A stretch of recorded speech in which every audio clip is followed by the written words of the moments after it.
অনেককেই দেখা যায় আজকাল মসজিদে, বিশেষ করে যুবকদের ভিতরে এই জিনিসটা খুব বেশি দেখা যায় যে আমরা এমন কিছু প্যান্ট এবং এমন কিছু গেঞ্জি পরি যে প্যান্ট এবং গেঞ্জিগুলো রুকুতে গেলে প্যান্ট নিচের দিকে সরে যায়, গেঞ্জি উপরের দিকে উঠে যায়। ফলে দেখা যায় যে তার যে অংশ, শরীরের যে অংশ নামাজের ভিতরে ঢাকা জরুরি, সতর যেটাকে বলা হয়, সেটার একটা উল্লেখযোগ্য অংশ খুলে যায়। মাজাতে বেশ কিছু অংশ খুলে যায়। মাজাতে দূরের কথা, বরং বলতে গেলে পাছার অনেক অংশই দেখা যায়। তো এসব ভাইদের নামাজের কি হবে? উত্তর হলো তাদের নামাজ হবে না। উত্তর হলো তাদের নামাজ হবে না।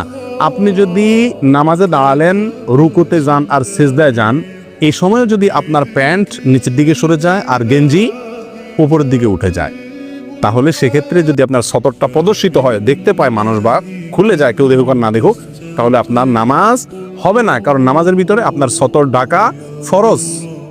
নামাজের ভিতরে সতর ঢাকা ফরজ। আর পুরুষের সতর নাভি থেকে নিয়ে হাঁটু পর্যন্ত এবং কাঁধের উপরও কিছু থাকবে। তো এই যে নাভি থেকে হাঁটু পর্যন্ত ঢাকা ফরজ, আপনি যখন রুকুতে গেলেন তখন ফরজটা ছুটে গেল কি গেল না, যখন সেজদায় গেল তখন ছুটে গেলে কি গেল না।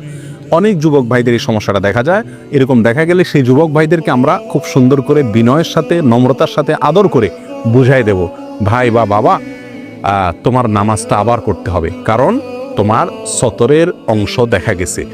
নামাজ পড়তে আসলে আরেকটু লং গেঞ্জি, আরেকটু লম্বা গেঞ্জি পরে আসবা, যাতে করে রুকু সেজদায় গেলেও মাজা বা পাছার কোনো অংশ বের হয়ে না যায়। এই সমস্যাটা প্রকট আকারে আজকাল মসজিদে মসজিদে প্রায় সময় দেখা যায়।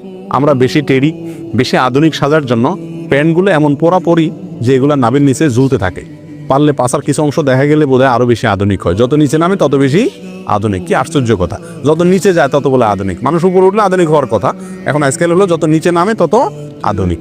আর গেঞ্জি হলো তত উপরে উঠে, যত শর্টকাট হয় তত হলো কি আধুনিক। হাস্য করে সমস্ত আধুনিকতা। আল্লাহ তাআলা আমাদেরকে হেফাজত করুন।